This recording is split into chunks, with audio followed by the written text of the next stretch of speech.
Greetings. Hello. You basic ass bitches. That us. Your host, your bitch sister hosts, Sammy and Kira. I'm Kira with Sammy. Oh, this is Sammy. The other direction. Hi on the screen. Woo! And down below. See, that still works. Over meow, meow, meow. Is our friend Terri. Hey, Terri. So today we are doing a 420 special, and Terri was the first person that came to my mind to have a 420 special with. So Terri, welcome. I want you to, before we get started, just introduce yourself and what you do for a living.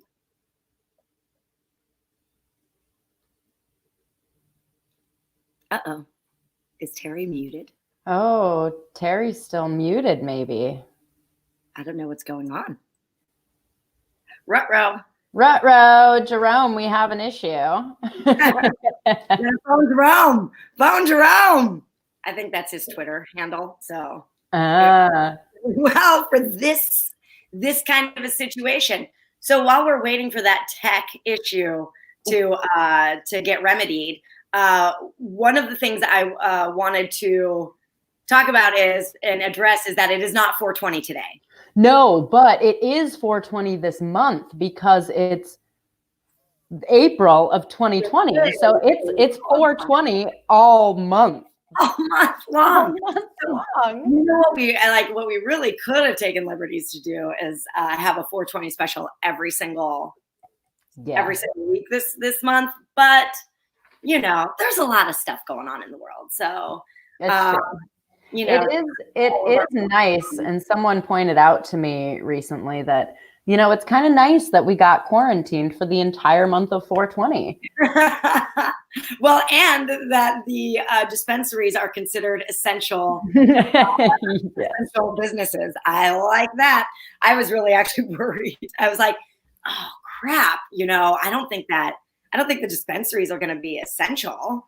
And then I mean, they're essential for medical use, but a lot of them have shut down their adult use purchases. So if it's not medical, it's not essential. Yeah, absolutely. Yeah. So I was pretty stoked about that. And I had gotten a full supply of flour before shelter in place the Thursday right before I sheltered in place. And so I was set for a good solid amount of time. There you go. That I had to re-up, which was like, do I hug my drug dealer or don't I? So I think that's against social distancing rules. Like, this is weird. Hey, toss it over. So anyway, so we are celebrating today on our show. We're going to cover a whole slew of topics. I'm guessing that Terri is still having issues with. Yeah. So Jerome says, Terri, go to cam/mic at the bottom and then select your headset. Oh, I think Terri's trying a new headset. Here we go. Perfect. The Heimdall's Gate says, those rooms don't look nearly cloudy enough. Need a light? So I grabbed my vape to smoke during the show, and the battery was out. So I was like, great, quick plan up here. Awesome. Good job. Yeah. Way to be a stoner. That was not prepared. And did you forget to charge your vape because you got high? Yeah, I really related to that song. Although it came out before I started smoking pot. So one of the other things actually that made me think of one other thing. One of the other things I wanted to address today before really rolling into our full-on discussion, and especially once Terri gets her mic sitch figured out, is like, why are we, Sammy, do you believe, in your opinion, on some level, authorities on talking and celebrating and having a whole 420 show about marijuana? Wow. I mean, why am I an authority on that? Well, I started smoking weed when I was 14. Okay. So that is 17 years ago. more than half of my life. Totally. You know, back when you still purchased nickels and dimes and you could get like a nickel, which I think was a gram for $5. That was a pretty cool thing. You know, when I mean, until late in the game, you were still paying like $10. Like, hey, get a dime bag. Yeah, I mean, when you're people I know that have been doing dime bags. Honestly, well, yeah, I mean, I grew up in Iowa, and you know, where shitty weed was cheap and easy to come by, and I was like 14 to 17 while living, you know, in Davenport, and so yeah, I mean, when you're 14 to 17 years old, it's easy to scrounge up $5 or $10, but like $60 for an eighth of something decent was like out of the question. yeah. So yeah, I was nickel and diming it. It's so funny, like your beginnings, 14 years old. So I didn't actually, I smoked weed once when I was 15. And I did not get stoned. And I was like, this is the dumbest thing ever. Why? Yeah, that was me when I was like 10. This is not a big deal. Like, I don't know why everybody like thinks it. And everybody was acting like such an idiot around me. And I was like, this isn't fun. Yeah. And so I just didn't try it again until I was like 19 years old. I was in college. I was living in DC, I think at the time. It's when I was interning in DC. And I made a friend out in DC who was a big pothead. And so I just like started hanging out with her and smoking weed with her. And yeah, that's mostly when I started. So I got started a little later in the game than you. Yeah. And it's funny because it's always been certainly like my party drug of choice in general. Even over drinking, and I love drinking. I love having a drink. I like whiskey quite a bit. But marijuana has always been hands down my favorite. And there are all kinds of reasons why I love marijuana, and we're going to get into some of those reasons today. I would say that something else that I guess you could call me an authority on the subject for this reason is that, you know, I'm a mental health professional and I specialize in chronic illness. And for mental health purposes and for chronic illness purposes, marijuana is a fantastic drug. You know, for people, I've worked in disordered eating, and for people recovering from anorexia, I mean, marijuana will encourage them to eat and therefore gain weight. And, you know, it can help reduce anxiety. It can also promote anxiety. So, but it can promote euphoria for people who are dealing with depression. It can ease anxiety for people who are dealing with anxiety. It can help people with insomnia, sleep. It can reduce pain for people who have chronic pain issues. I've worked with people who have cyclical vomiting syndrome, which is a thing. And, you know, marijuana who has CVS. Yeah. And so with cyclical vomiting syndrome, you know, marijuana can help reduce the frequency of vomiting because it reduces nausea and reduces anxiety. And, you know, cyclical vomiting syndrome often comes with more anxious circumstances. So yeah, I mean, it's got so many medical and mental health purposes. But I would say it's a common topic in my sessions as well. Right. And that makes complete sense. One of the things that I've always really loved about marijuana, and that might be changing now, is the price. I've always found the price to be easy to come by, pleasing. One of the things that I don't love about alcohol in comparison is honestly how expensive it is to drink versus how expensive it is to smoke pot. And it's just, in general, the outcome of it is more enjoyable for me personally as well. And I know that's not the case for everybody.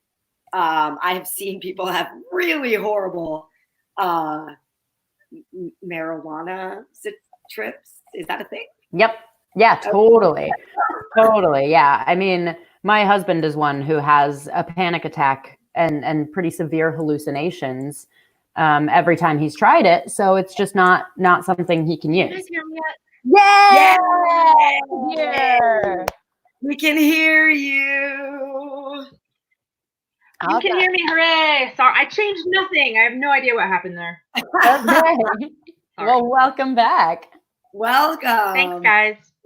Sammy and I have just been shooting a shit talking about why marijuana is really great. And mostly because I wanted to save some of the storytelling time for when you came back on. Oh, hooray. So Terri, welcome. So Sammy, isn't it funny like how usually in our show our guest comes on like 20 minutes after we've been like talking about certain topics or whatever, and this time we were like, no, let's throw that out the window, and it kind of happened that way naturally. Anyway. Yeah, totally. It's crazy.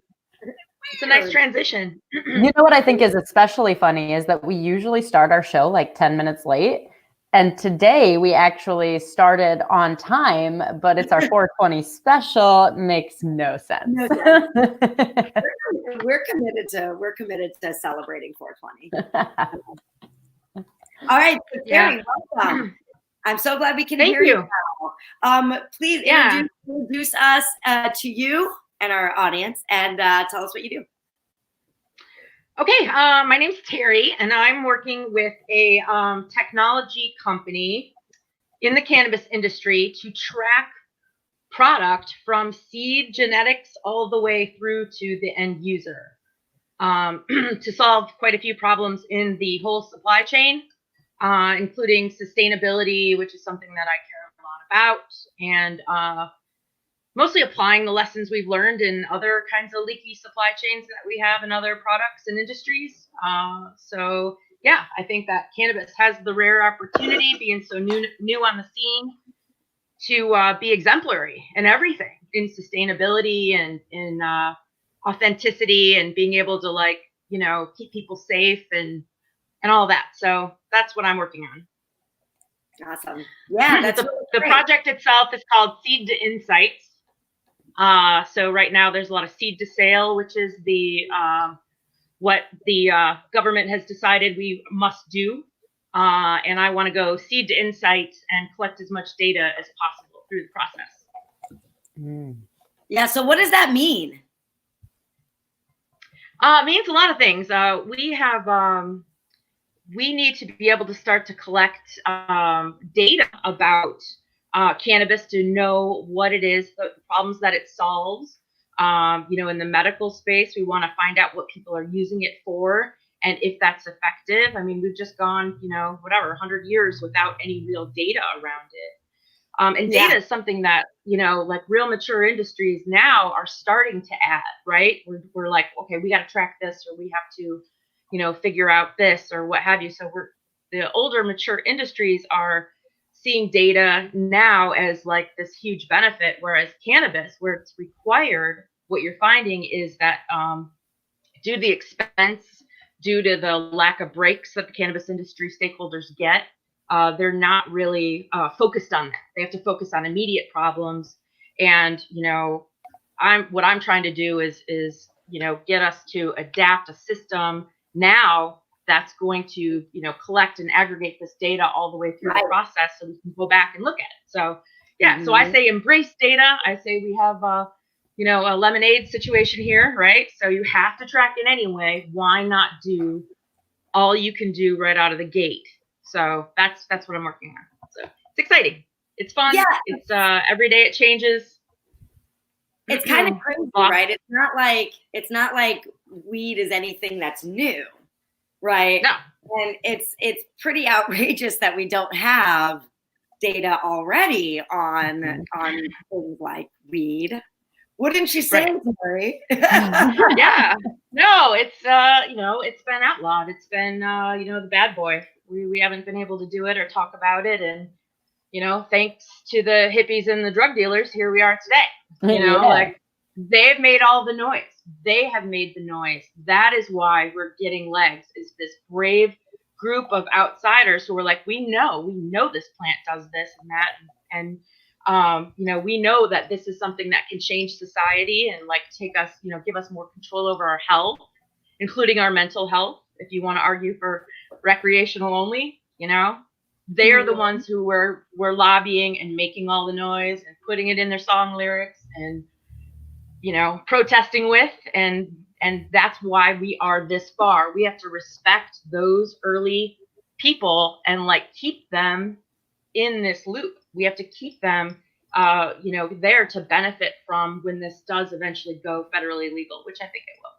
Yeah, so it's been a Schedule 1 drug, and actually Heimdall's Gate mentions it in our comment chat. Schedule 1 nightmares, right? So it's been a Schedule 1 drug for some time now. I dug up an article I remember reading.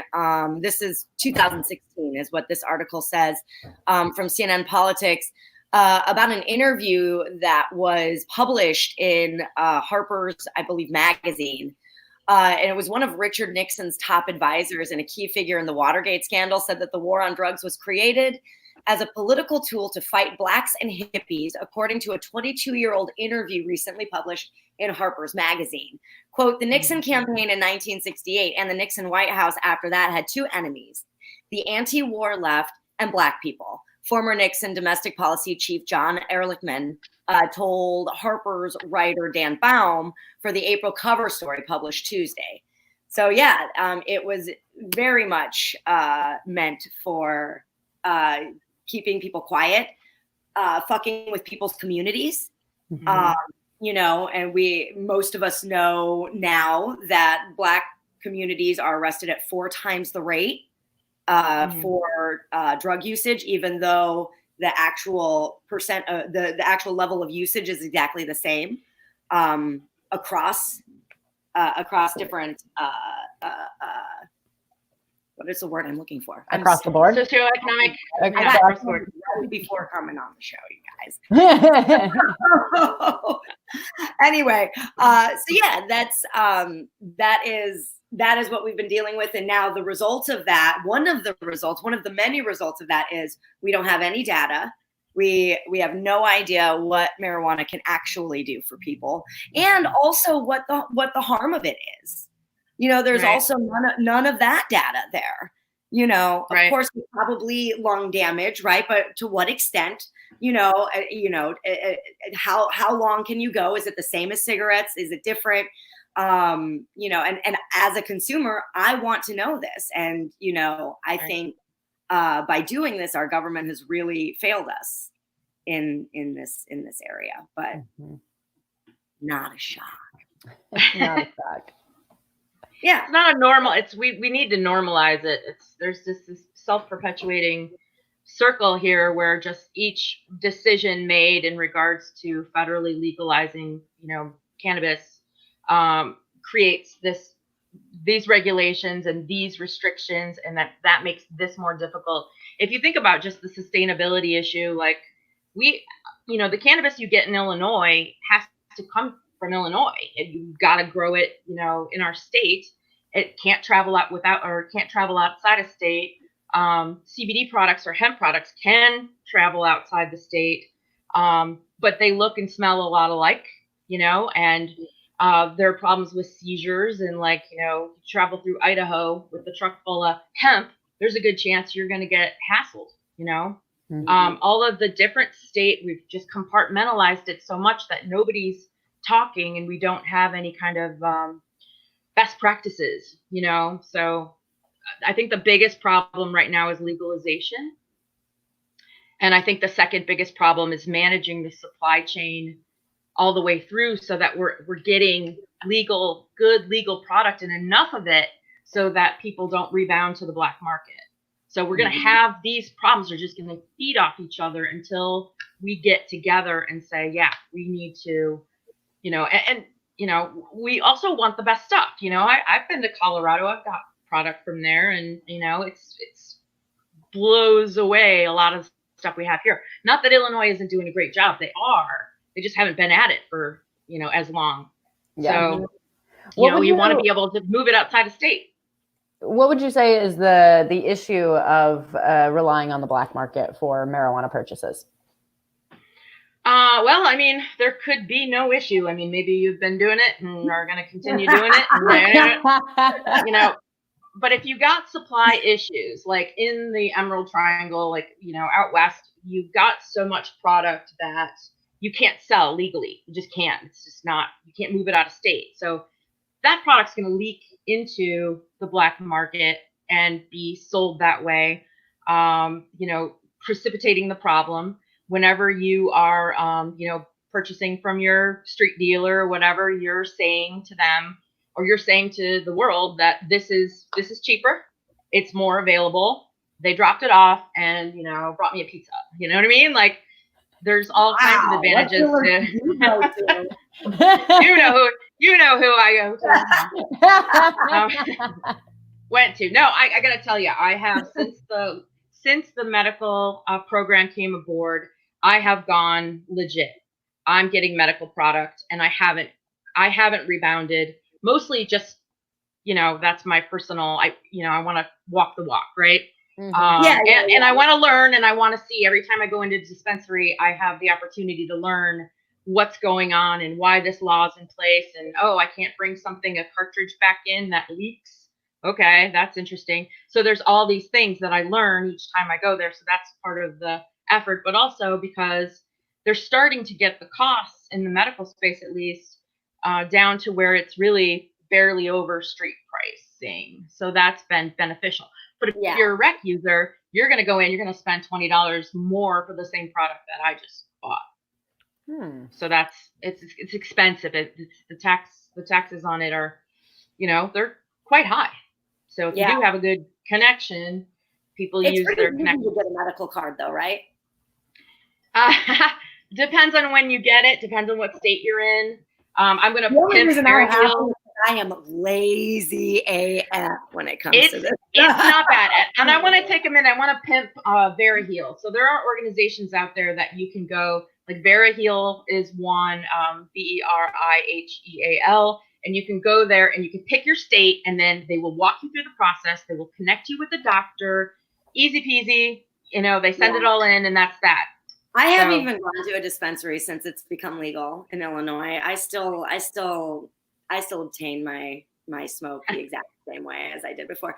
Again, because I'm just habitual, and if it's easy, then that's just how I'm gonna do it. And like, I remember when I said to Mark, my husband, that it was like a few days before New Year's Day. And I was like, Mark, we don't have any pot for New Year's Day. And New Year's Day, I love to just like be chill and do nothing and be the laziest sack on the planet. It's like, I imagine you're pretty hungover that day too. Usually, I mean, sometimes I feel like I eat a lot on New Year's Eve, so that I'm usually okay on New Year's Day. Mm-hmm. But I just smoke weed all day, you know. And Mark was like, well, you know, it does become legal, so you know what we can go do. I was like, we can stand in line. Yeah, right. Yeah, that's what people were saying to me as well. Is like, oh, it's gonna be legal. You can get it from a dispensary. And I was like, no, there's gonna be lines out the asshole for like weeks on end. Like, that's not gonna be workable for the first while. Yeah. They just couldn't cover it. We did not have the supply for that. I remember early on, I went to Mocha right, I think the very weekend it happened. And I went with a couple friends, and I got in the line just to see. I already have a medical card, and Mocha used to be my dispensary, so I brought my card. And then I get in the line, and then when I get up to the door, they're like, "Oh, you're medical, so go around the block and come in this other way." And I'm like, it's like the fast pass at Six Flags. Yeah, but I mean, I wasn't gonna be able to purchase there because Illinois has another fun rule, which is you pick one dispensary, and that's the only one you can go to. All my medical, I can only go for my medical and to use that card. I can only go to my dispensary. So yeah, and in any case, I went around on your network. It's like insurance kind of crap. Yeah, pretty much, exactly. Yeah, it's silly, but I mean, it also leads to the other thing where it's like we're gonna like compartmentalize all this data. Like you know what I mean? Like I'm all trapped in this one system for NewMed. all of my, whatever, my purchase history, etc. Yeah. So what do you think, what would you say, Terri, is, and there's probably many, many things, maybe not, I don't know. What would you say is standing in the way of having marijuana be federally legal? A lot. Geez, there's so many enemies on this front. I mean, you've got, and starting with just core beliefs. I mean, a lot of people bought into, gateway drug. It's ingrained in madness. Oh, I know. Reefer madness. That was like hilarious, though. I think it's like 1938 or like late 30s, early 40s when that came out. And like, that's it. I mean, it scared people. They were like, whoa, Oh, man. We're going to see crazy people on the street. I don't know. It's funny now, but I guess I can understand if you've never tried it, you don't, but. Right. And it wasn't really probably all that spread throughout throughout white people. Like, there probably weren't back in the day, like, a lot of just, middle-class Caucasian families sitting around smoking weed. I mean, it's hilarious. I just moved to the suburbs, right? So this is my first time I've ever lived in the suburbs, ever in my life. You're so basic. And I haven't gotten curtains yet. And I keep smoking in the window. And Mark's like, Kira. I was like, they might as well just figure it out now. I have this, the previous owners left this thing in the kitchen. It's really cute. They're so much cuter than we are. We are such slobs compared to the previous owners. I've made up this whole story about the previous owners of this home. Yeah. But they left this like an herb board, herbs, like dryer thing, little cute little clothespins, like mini ones. I love miniature things. And so it's doubly cute because the clothespins are really small. And I told Sammy, I was like, I'm definitely going to use this for our housewarming party and just like clothespin little nugs because it says herb right at the top, little like nugs and joints and then people can just like smoke if they want to. And then I was like, we're probably going to invite our neighbors. And they're all going to learn real fast. Yeah. All of my friends are potheads. Well, it's legal.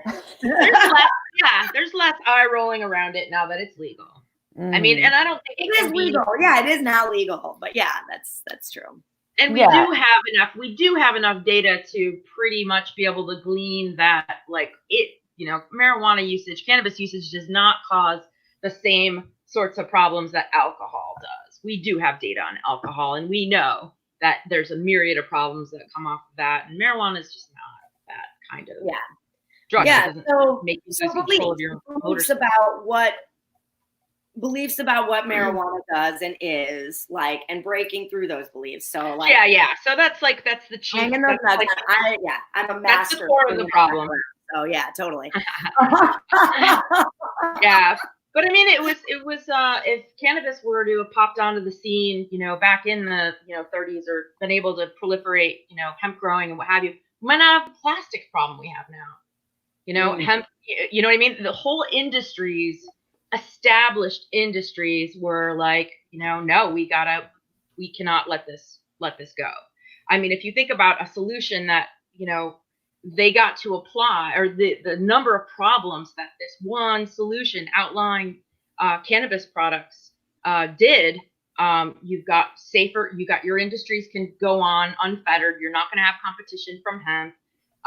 You can keep hippies and people of color, kind of managed. You've got it all locked down. Pharmaceutical companies are it's hard to say if I think they're lobbying pretty hard to make sure that we don't get federally legal cannabis anytime soon. I think what they're trying to do is just kind of catch up and kind of be ready for whatever when it does become legal. And we have for-profit prison systems, right? Every hippie or drug dealer we can throw, or person of color we can throw in jail because of it. That's money for them. Yeah. I even pulled up some numbers over here from drugpolicy.org. And talking about the amount spent annually in the U.S. on the drug war, number of arrests in 2018, number of drug arrests. Are we putting this up? Yeah, there we go. Number. Yep. Here we go. Drug arrests, 1.4 million. Number of people arrested for marijuana law violation, 600,000. Number of those charged with marijuana law violations, because arrests and charges are different. Dude, $47 billion on the war on drugs annually. What could we do with $47 billion annually? Not only the $47 billion annually, but also like the tax money that comes from the marijuana industry when it's legalized. Like, so many billions of dollars. That'll be the thing that's the thing that's going to propel it, I think, is once they're going to start to see that tax revenue, and like they're going to start to see that, a tipping point between that and the money that they save, that the government saves, and that on keeping it federally illegal. Because you got to think about it, you're not giving those business breaks, those write-offs, tax incentives to cannabis businesses. They're boned. They have to just basically, and they're shelling out cash for everything. Your bank won't deal with you. They're spending a lot of money and resources on those kinds of solutions. And now you've got cash. So if you got cash, then you need security.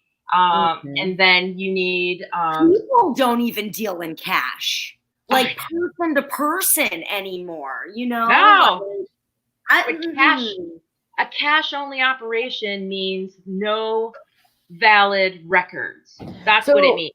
So you're saying that even though it's legal in many states, that these legal businesses are not able to take tax write-offs for the business that they're doing? The cannabis industry as a whole, those people involved in that that's why you're seeing such massive cash, cash heavy companies, or these conglomerations of people who come from finance, or they, come from these other industries. They're all getting together like, boom, we're going to have a cannabis business. And you have monster businesses like that because you have to have deep pockets. If you are a family business looking to get into it, you better have millions set aside from, your savings in order to weather the storm. Well, and what's really frustrating about that, also making it so hard to get into that industry, is that there are so many people who have made their living off of selling weed in the black market. Exactly. And now, they have to sell at lower prices. I mean, I've certainly in the black market seen a significant decrease in the cost of marijuana since it's become. Sammy does a lot of research. I do lots of research. Me too. So all day long. The cost in the black market has decreased significantly. So that's creating a lower income for people whose job is to sell weed. And frequently people who are selling weed, that is their job because they can't get another job. Maybe they've been previously incarcerated, or, whatever reason, they don't have an education, or they live in a system that doesn't take care of them. And so they need multiple sources of income, and they know a lot of people who smoke weed. So why not sell it? Exactly. A good example of that, I went to my dispensary and, parked in the lot, went in, came out, and there was a card for somebody who was just selling black market edibles. So they're going to the parking lots, just like, oh, you're here for this. So, and they're marketing it like right there in the parking lot at my dispensary. So it's like open customers, jeez. Yeah, it's nuts. I was just like, how brazen and bold. It reminds me of what Carrie and I used to do when we started our business. Go to gyms and flyer the gym. Yeah, we totally would. We'd go to like rallies or like the big box gym parking lots and put our cars. I've done that too. I did that for singles. Oh yeah, single people. Yeah. I also did that for our kids show, Bot Squad. Smart. I put a lot of shit on a lot of people's cars. I know, I did too. I feel bad about it. Over the years. But anyway. to your point though, Sammy, like, yeah, you're absolutely right. And that Oh shit! Now I forgot what we were talking about. I was trying to hold on to it because I wanted. There was something important that you said that we were talking about not being able to take deductions in businesses. Oh yeah, right. On the black market also. Yeah, so we're talking about how it's prohibitively expensive for just the regular, company or family business or whatever sole proprietor to get into this. And some states, there are actually there's some legislation out there that actually will actively screen a potential cannabis license holder to make sure that they've not been involved in the black market before. They're actively keeping them out. And so they you can want find that out. Uneducated sellers selling. Uneducated growers. I mean, like what you're doing is you're taking this knowledge pool exists from these people who've been doing it illegal for so long, I mean, they may have like subsisted for generations on that business, and they know the most about it. They do. And you gotta create a path that's going to make it easy for them to remain in this business, and the costs don't allow for it. And in some cases, legislation, they'll actually screen you for a job history, so they want to see where your income's been coming from, and then they'll also check you for like known associations. You know what I mean?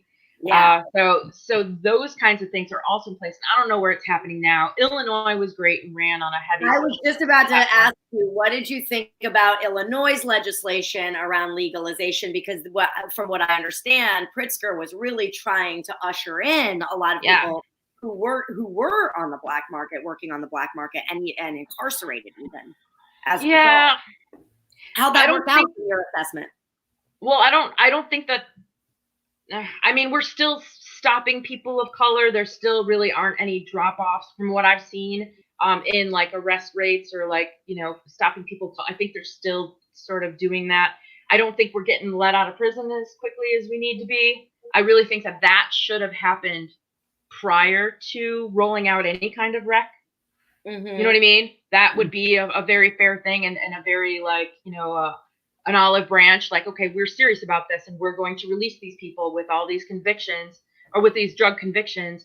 And when we do it, after we do it, will be the time to roll out a rec program. I think that would have shown some good faith, but I don't think we do much to show good faith these days. But I think that their ideas they're in the right place. I think the people who are working on it have the right ideas, but I think the way the law got written, there's still some loopholes where you can. That's what I was going to say. They're built in.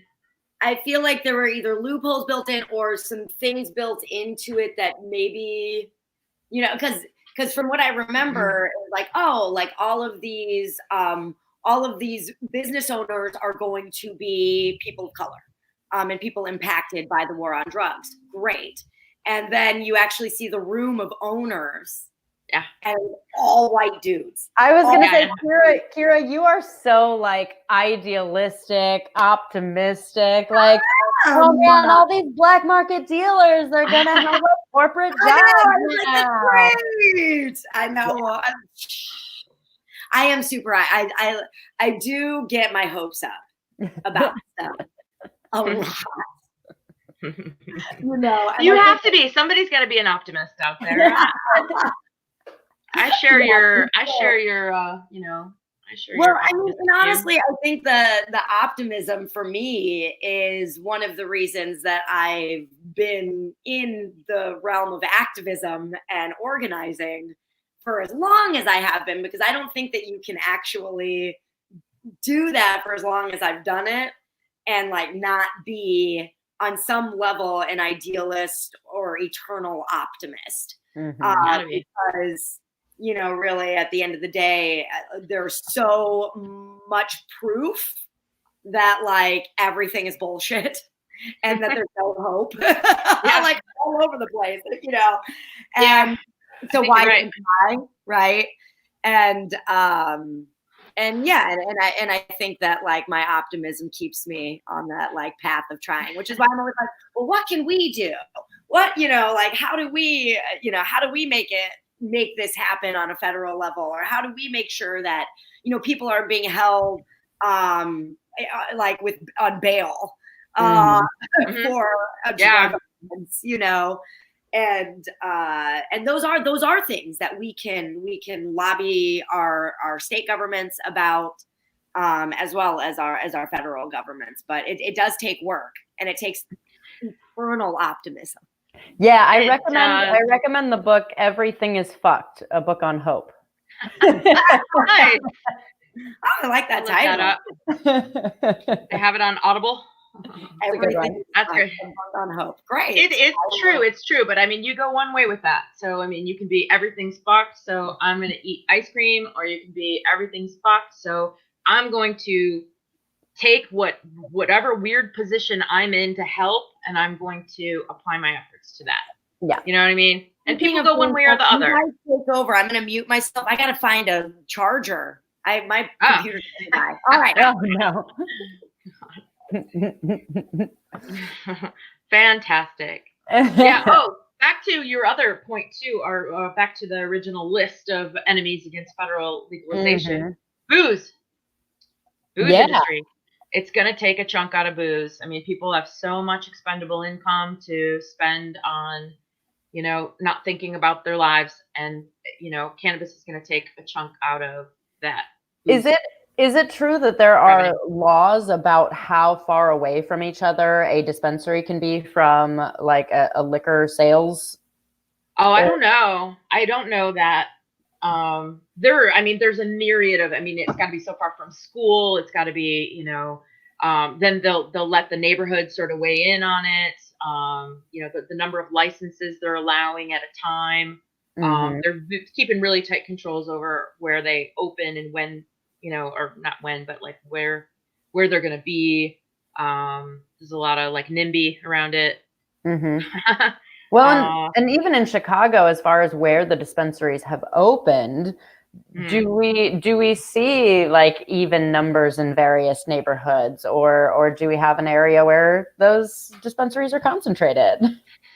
Yeah, we're not really concentrated. They're pretty spread out, but it also just depends on where they're able to get. They have to have that location selected before they apply for a license. So there's a lot of like everybody thinking about it and holding, you know, council meetings around it and all that before they'll pass it. And then that's so complicated. I can't even imagine like having to have my business location selected and secured before even worrying about getting my licensure as a therapist, and then not being able to deduct any of that. Dude.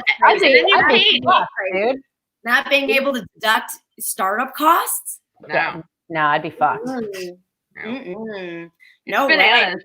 I mean, that's my losses in business are some of the ways I've like saved the most money. If you think about it, that is the number one reason that. Yeah. Yep. Okay, so we have like 17 minutes left in the show. What? And I know, right? It always goes by fast. It goes by so fast. Even when you're stoned, it goes by fast. And I'm not stoned, by the way. I am, but I know you are. My version of stoned, I think, is not all that invasive. Well, you don't have to be out your mind either. I mean, you know, some people are just like, I have anxiety and I get this rash and I need to not get a rash. Well, that's what I was saying when, you know, before you were able to get back on and get your mic working, is just that there are so many benefits to, you know, to the use of cannabis, and that can be through CBD, through, you know, for pain relief or for anxiety relief. That can be through THC, for increased hunger or help with sleep or nausea reduction, pain reduction. I mean, there's so, and then there's hemp, which can be used as a, you know, as you were saying, for sustainable, you know, the fibers of the hemp can be used more sustainably than, say, like plastic. And but I do wish I could get out my mind high still.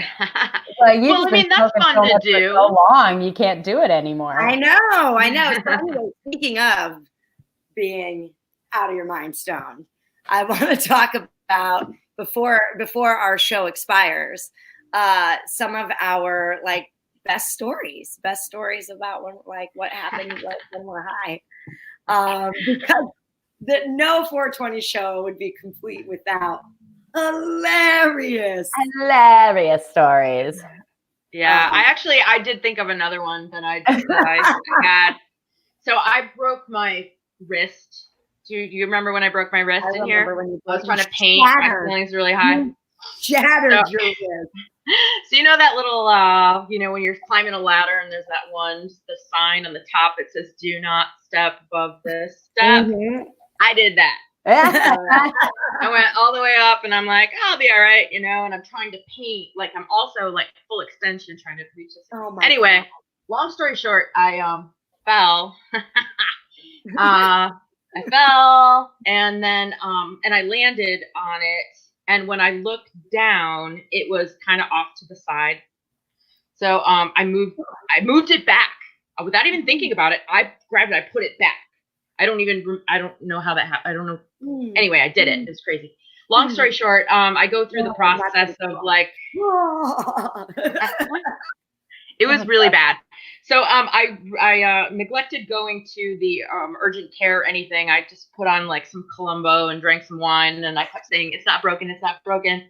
And then so my husband like rallies my friend. He goes to work the next day. He calls my friend. He's just like, "Get her to the freaking emergency or to the urgent care or whatever." So she does. She comes over. She drags me. I don't have insurance. I'm freaking out. Yeah. So she takes me and she's betting me. She's just like, "Okay, so let's just make a bet. And I'm going to bet that that's broken. And you can bet that it's not. And we'll go see." And I'm like, "Fine, there we go." That's when I do it. So we go. That's a good friend. And yeah, so when the doctor comes out with the x-rays, he says, and my friend tells the doctor the bet, so this is the bet we have, he's like, "Oh, you didn't break it. You destroyed it." Right? There's in like pieces in there. So I have surgery. I go through this whole process, and like surgery drugs are incredible. It's a lot of fun. But the next day when they're gone, when they wear off, they are, and due to my like poverty situation when I'm in there, I mean, I didn't get a sling. They were like, "Okay, we're going to tape it up now. Good luck." And they gave me like Tic Tacs for pain, as far as I'm concerned. I don't even know what they gave me, but it was garbage. So somewhere around 4:30, 5 o'clock in the morning, I'm awakened with the worst pain I've ever had in my whole life. And I'm freaking out.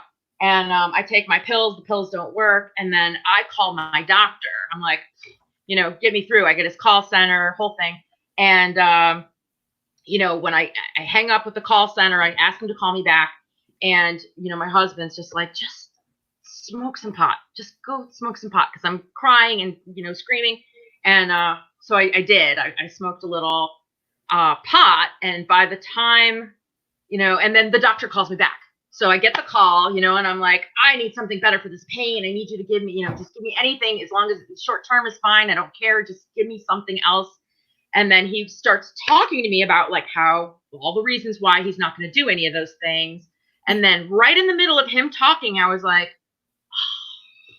I'm like, "You know what? Never mind." I'm like, "I smoked some weed. It just kicked in. I think I'm going to be all right." And he's like, "Please don't tell me that." Please don't tell me that. And I'm like, that was, but that was the thing. That was the worst pain I've ever had. It was after taking these Tic Tac pain pills. And that was the thing that got me through the healing process of all that. Yeah. So yeah, huge pain relief. Oh man. At least tasty like Tic Tacs. No, I probably taste that yummy coating, that yummy candy coating. Oh, I do like the candy coating. Yeah. Not Advil. Advil has that. Advil has candy coating. It's very good. Good idea. I think cough medicine tastes good. Ew, no, I don't like cough medicine. Oh, I do. Do you like Red Bull too? No. Oh, because I feel like Red Bull tastes like cough medicine. I like Red Bull, but I don't like cough medicine.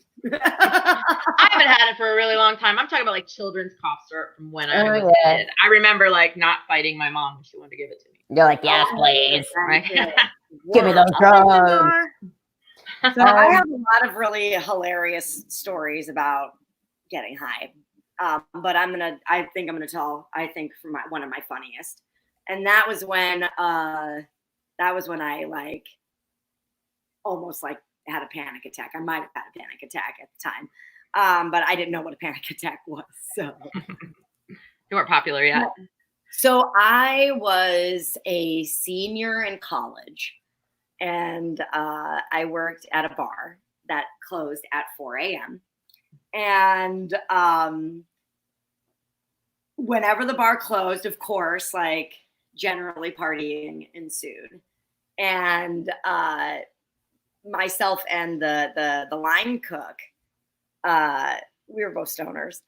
I mean, there were a lot of stoners that worked there, and I was one of them. And so was Kenny. And so Kenny on this particular night was like, "Hey, Kira." And he had like a mustache, and he had like thick, like bottle Coke, like what is it, Coke bottle glasses, like kind of like, I don't know, he's probably in his like mid-50s, white dude, skinny, like smoked a lot of cigarettes. "Hey, Kira, you wanna come over to my place after this and we can smoke some weed?" I was like, "Yeah, let's do that."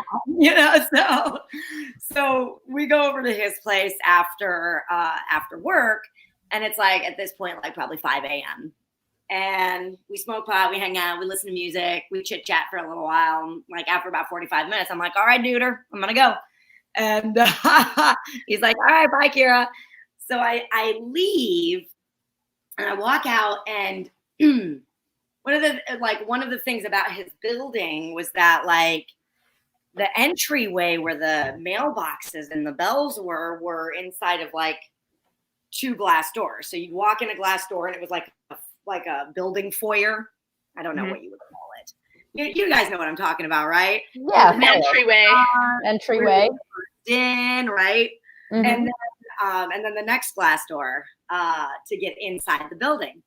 And so I walk out the first glass door and go to the outdoor glass door, and that one won't open. And so I'm like, "Oh, why won't this open?" And so then I go back. I was like, "Well, let me go tell Kenny that this door weirdly won't open to the building to go outside." And so I turn around and I go, and that door's locked. And I was like, "Ah, shit." So you're stuck between these two glass doors. So yeah. So then I'm like, "Okay, well, here are the bells, the buzzers for the rooms. So let me, I still got my wits about me at this point, and I'm like, all right, let me buzzing. And I'm like, he's not answering. Damn it, what's going on? So let me call him, and so I rang. I think I had a flip phone at the time, and I'm calling him, and and he's just not answering, and I'm just sitting there between these two glass doors, like on either side of me, and then there were these stairs there. I remember because I sat down on the stairs, and I'm like, "What do I do?" And then suddenly, like my mind started to spiral. Like, what if I get stuck here? What if I run out of oxygen? Oh, come on. No. So this is why people with anxiety should smoke an indica. Out. And I'm like, and so like I'm like buzzing Kenny. I'm like leaving crazy messages on his phone. Oh no. Kira, stick with the indicas, please. Yeah, right. And so I'm like flipping out, and I don't know how long that's going on, and I don't know why the door didn't open to the outside. And now that I think about it, like I don't know if I tried it again and again or not, or if I just couldn't figure the door out, and I was just too out of my mind stoned to figure the door out. But why would the door to the outside not work, right? And so I was so finally, somebody comes through, because it's like at this point it's like 6:37 in the morning, and somebody comes through the door, and I'm like, and they opened the door with ease, I would assume. No, totally, of course they did. And I was like, "Oh, I gotta go," and then I run out. So did you ever figure out why the door wouldn't open for you? No, I didn't. I saw Kenny at work, and he's like, "Hey, are you okay?" I was like, I couldn't get the door open. Oh no. Oh, I no. thought I was gonna run out of air. So anyway, that's probably one of my funnier. Yeah. I mean, as you're telling that story, I'm like, oh yeah, so many of my friendships have started that way. Like my best friend in high school. So we had in our German classroom, our seats were set up so that half of the room faced the other half of the room, so that there was an aisle that the teacher could walk down, and everyone would be facing the teacher as she paced, up and down the classroom. And so my best friend Kyle, how we became friends was we were facing each other in the front row on either side across from each other in this classroom. And one day, I don't know why I had the inkling that he was probably a pot smoker, but I just like toward him, and he was like, and so then we exchanged numbers in class, and we like met up that evening. And I drove this red 99 Mazda Protege at the time. And I was the only one of my friends that had a car. And so my car was the car that everyone hung out in. So we would go to like a dead end street and park and just pile into the car. So, so that time it was like me, Craig, and Kyle, and then like Clarissa ended up joining us. What was the name of that road? Wasn't that where like there was a dead end road like over by the river?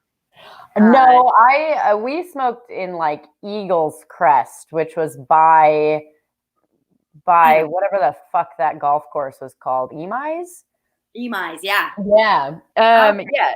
So we smoked around those of you listeners from Davenport. Yeah. Yeah. So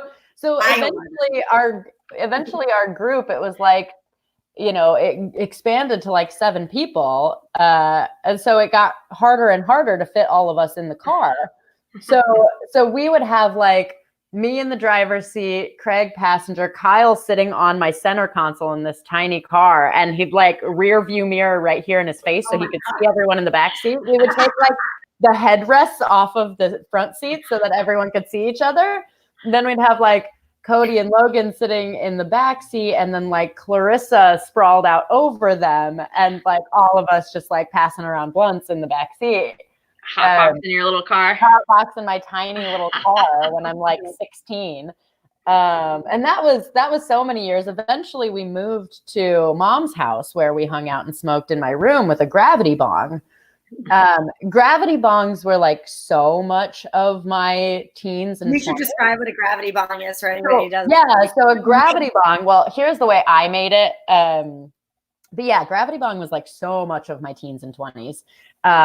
It's a mop bucket. So you get one of those blue mop buckets and a 2-liter bottle. You cut the bottom off of the 2-liter bottle. And if you burn the ends of it, then it kind of curls the plastic under, which creates a nice vacuum when you pull it. Mm-hmm. And then you take a tiny little socket and burn it into the cap of the 2-liter bottle, and that's where your weed goes. And so you pull the bottle up as you're lighting, and it fills the 2-liter bottle with smoke, and then you just like inhale the whole thing. So and like the pressure like blasted in it's like a shotgun. It's like shotgunning the weed. It's awesome. When Sammy and I lived together,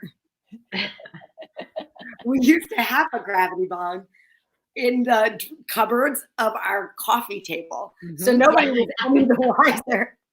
We just kept a mop bucket, and I never changed the gravity bong water. So come on. Oh yeah, it was nasty. Wow. But like when I was in high school, I had one in my bedroom, and my friends would just like, we'd create a circle around it. So we had this like very spiritual, oh my God, that reminds me of a funny story I can cross my eyes in real fun ways. I can like, I can like move one at a time. And so one time I was like Kyle and I used to make like funny eyes at each other back and forth because he could do a weird thing where he would like move one eyelid at a time, but totally isolated. It was real creepy looking. Mhm. And then I could move one eye at a time. So we'd, make eyes at each other back and forth. And once when I was high, we were in this bong circle, and I thought my eyes got stuck. I thought they got crossed. And so I started freaking out. I like ran to the mirror and I was like, oh no, they're normal. Okay. I don't know why I thought I'd even be able to see anything if my eyes were stuck crossed, because I wouldn't. But but yeah, so I legit thought they got stuck crossed. Nice. So that was a scary incident. Hilarious. But yeah, I mean, that was like all of high school for me. All of my friends did other drugs. They, as far as the gateway drug conversation, my friends did, ecstasy and acid. And I did no other drugs. Weed was the only drug that I would do.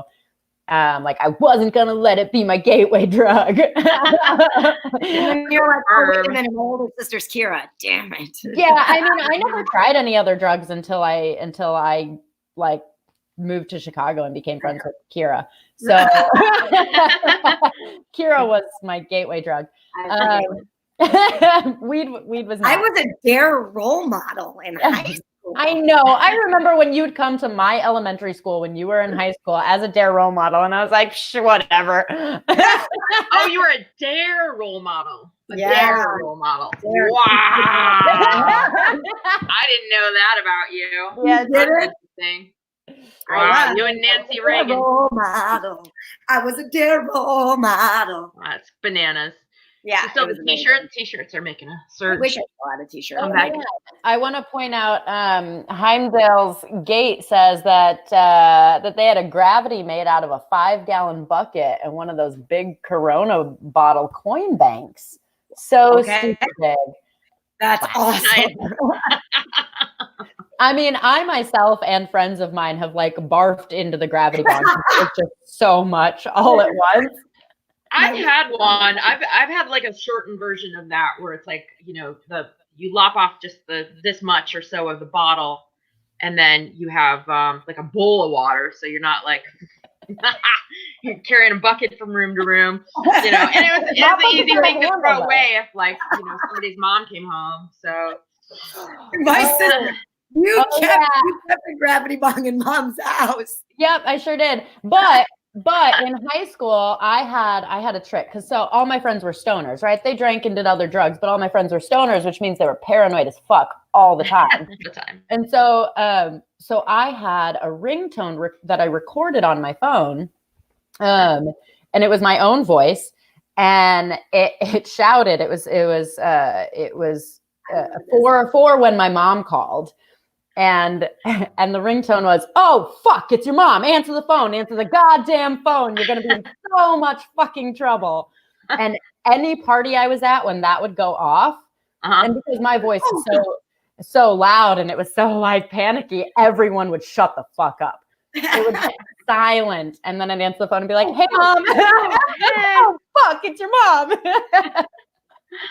Everyone went silent. It was awesome. I had like, all the tricks worked out for how to be a stoner. Well, you had me come before you and Michael come before me. Yeah. I had good role models for how to get away with everything. Yeah. I didn't. My sister didn't get in any trouble. My older sister and my little sister learned from me. Real good. Real good. Yeah, man, you gotta be grateful for older siblings. Yeah, we really do pave the way, and I think also like just wear out the parents so much. Like the parents are like, who cares? Like, yeah, you're right. Kira smokes weed, it's just fine. Yeah, they completely. They have no bandwidth to deal with your antics. It's 12:04. Yep, it is 12:04.